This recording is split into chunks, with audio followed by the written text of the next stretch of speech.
This week wasn't about running more. It was about eating more.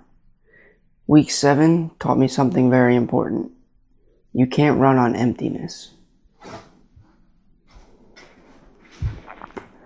What's going on, everybody?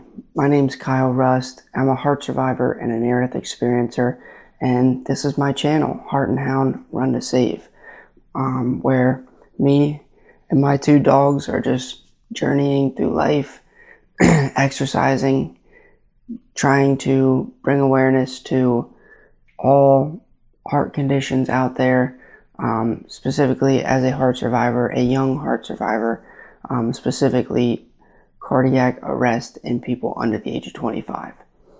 So let's talk week 7. We just wrapped up week 7 of training for multiple different races, half marathons, marathons, ultra marathons, and in total just running 2,000 miles for 2,000 lives that are lost every single year. So let's go over week 7 real quick. Our weekly mileage for this week was 62 miles. Slight deload from last week where we ran 68 miles. So we brought the mileage down a little bit this week, give the legs a little bit of a rest. Obviously it's only a difference of 6 miles, so not too big of a rest, but we're still backing off a little bit, deloading a little bit as we will again start to increase miles and get upwards of 70 plus miles. So still more miles than I have done ever in the past. I in the past have only done 40 to 50 miles a week was kind of my max, or the most I've ever done. Now we're averaging 60 plus miles a week, which is crazy. So let me break down the week for you real quick. Pull up Strava. If you want to follow me on Strava, I will link that in the description. But we started Monday off with a nice easy 8-mile run, 9:39 minute per mile pace, and we kept the heart rate at 143 average heart rate, which is good. I try to keep my average heart rate on my easy runs between 135 and 150. So that's kind of where I try to keep it sitting. All right, Tuesday we did a fartlek workout. So it was multiple intervals. So we started out with a 2-mile warm up. We did 12 rounds of 90 seconds on at 164 to 170 beats per minute, and then a 90-second rest. And then we did a 2-mile cool down at the end of that. So in total, it was 8 miles. We were running our 90-second paces at about 7:30 to 8 minute per mile pace. But yeah, it was a good workout. I like doing the workouts. Kind of bring some excitement, bring some joy, bring some energy to the training, where you're not just going out for a jog. So I really enjoy the workouts. Wednesday we did 9 miles, about a 10 minute per mile pace. Kept heart rate at 143 on average. Thursday we did 8.25 miles, 8.25, at a 9:53 minute per mile pace, keeping heart rate at 140 on average. And then Friday we deload a little bit on Fridays, gearing up for our long runs on Saturday. We did 6.2 miles at about a 10 minute per mile pace, and we kept heart rate around 140 again as well. And then Saturdays are my long runs. That's kind of just the day I like to get up, get them knocked out early, so then I can have my whole Saturday kind of with myself, with my family, with the dogs, to hang out, get some stuff done, get some meal prepping done, just to be able to do a lot. So it's just kind of my longest day of the week, honestly. So we started our Saturday long run got up at about 4 a.m. I like to get up about an hour and a half to 2 hours before my long run, so I can get in my fueling, I can get in my hydration, and I can kind of get the dogs ready, get everything ready to go for the longer mileage. So this week's long run was 16 miles. We kept it at a 10 minute per mile pace, keeping heart rate at 144 beats per minute on average. It felt really good. This week's long run felt really good. We're adding in some elevation gain. I think we did a total of 1,000 feet of elevation gain, which is good because a couple of the races I'm doing, there's a lot of hills, a lot of elevation gain, so we're working to kind of train for that. So, and then Sunday we did 6.2 miles to get us right to 62 miles on the week, 9:54 minute per mile pace, keeping heart rate at 138. So really lowered the heart rate there on Sunday, kept it nice and easy. Nice easy recovery run after the long run. So one thing I did this week, and something I'm trying to be very deliberate about going forward, is my nutrition. Something I've struggled with in the past is just eating enough. I've dealt with gut issues for many years, where it makes it hard for me to eat probably enough food that I should be eating to fuel my body for the amount of activity, the amount of energy expenditure that I do on a daily basis, especially right now in marathon prep, in half marathon prep, and just running the amount of miles I am currently daily and weekly. I'm realizing that if I can begin to eat more, consume more, and eat the right calories, eat the right macros, it's not going to hurt me. Rather, it's actually going to help me fuel my running, fuel getting better as a runner, because I'm not running just to run. I want to get better as a runner. I want to get faster. I want to be able to lower my heart rate at quicker paces, but I can only do that if I'm fueled properly.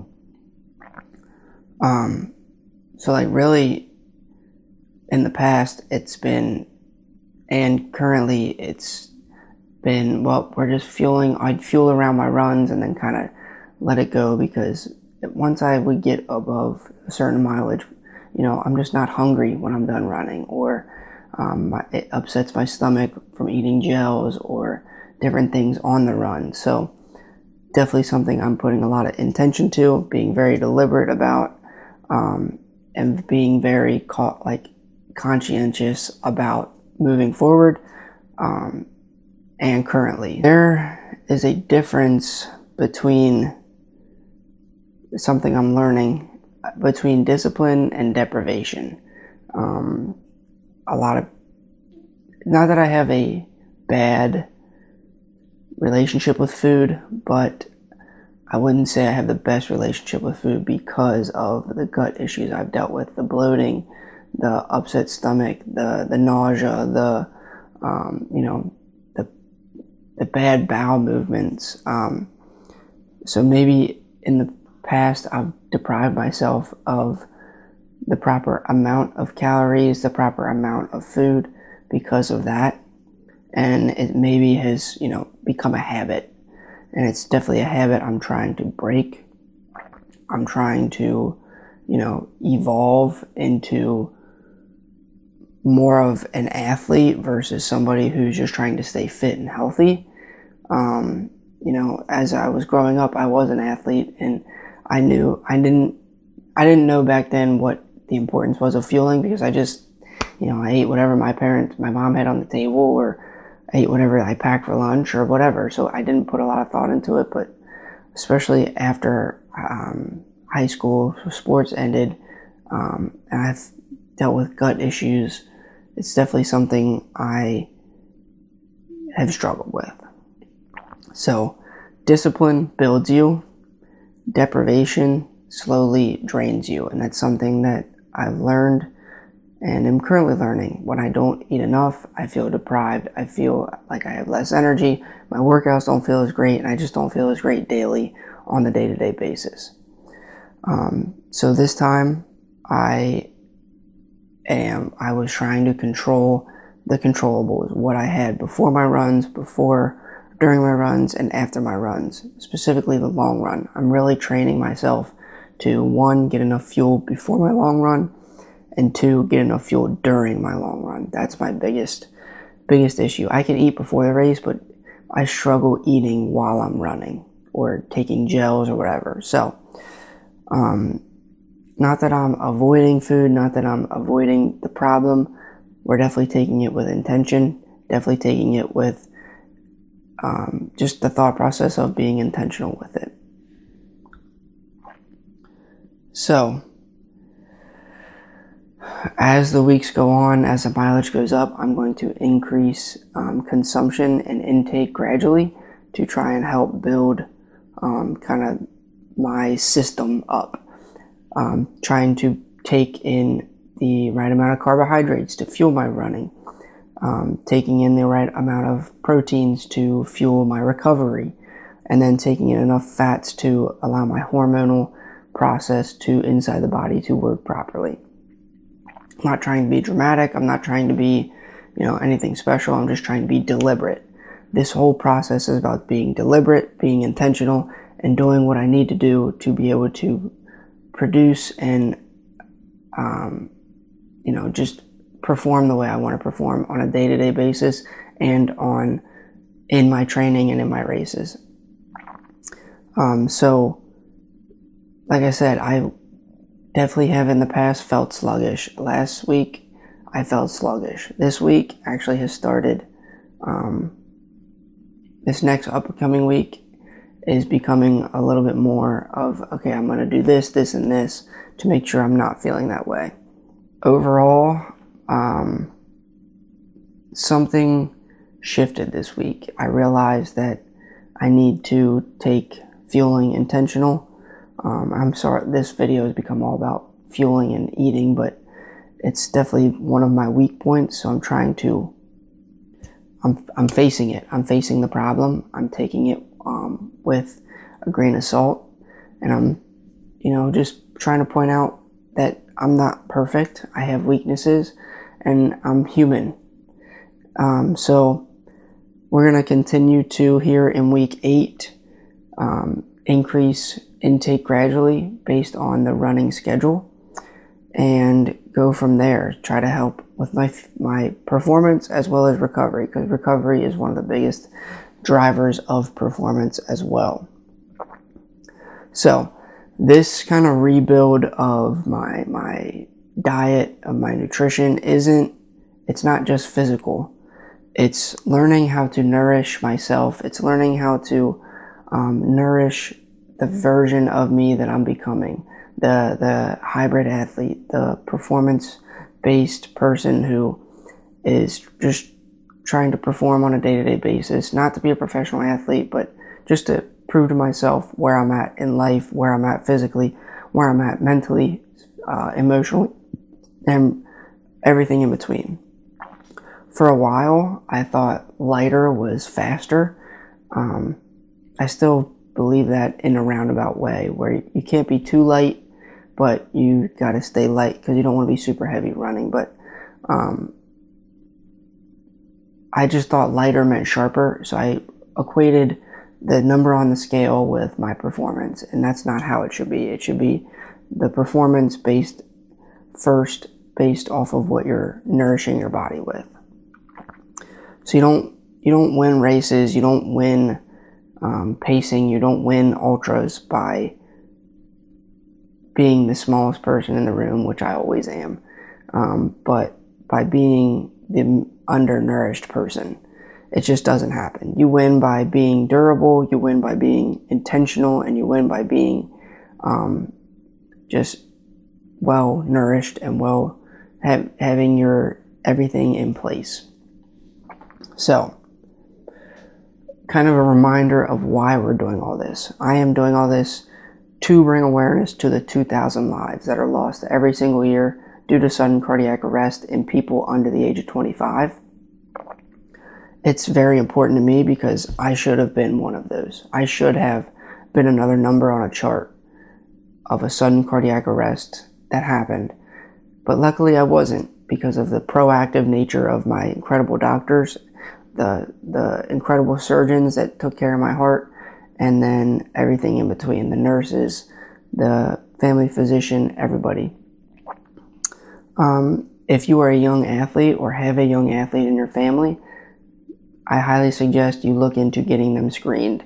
Whether I highly suggest, and I think the only test that is capable of finding all abnormalities in the heart is the echocardiogram. But if we can only start with an EKG or something small, anything is better than nothing. For me, training hard isn't about being flashy, isn't about being dramatic, isn't about the attention on me. I'm sharing this journey as just sharing my walk of life as a heart survivor, as a near-death experiencer, how I take on the day-to-day, how I have taken up endurance training as something that I believe has healed my heart in way better than any medication ever could. And then making sure not only am I, doing this to bring awareness, I'm doing it kind of as a science project of like, hey, I am a young heart survivor. I want to do all these things, and I'm going to do them, and I'm going to share kind of the pitfalls, the ups, the downs, the good, the bad, just to share for any other heart survivors out there who think maybe I can't do this or I can't do that. It is possible. So just push yourself, take it day by day, and figure out what works and what doesn't work. That's kind of how I do it. I figure out what works and what doesn't work, and I change as I go. So, like I said, this week was not flashy. It wasn't dramatic. It was intentional. It was being disciplined in what I wanted to accomplish and what the goal was of the week, and that was figuring out nutrition. Week 8 is next. We got about 64 to 65 miles, I think, for week 8. And we're just going to keep building. We're going to keep being intentional with our nutrition. We're going to keep being intentional with our training, being intentional with our advocacy, and go from there. So I appreciate the love and support from everybody out there. Keep commenting, liking, subscribing. I appreciate all the support of the channel. It only supports me and getting my voice out to more people, and more, hopefully more, that means more people listening, more lives that we can save, and more young hearts that we can screen. Stay healthy, everybody, and let's heal hearts together.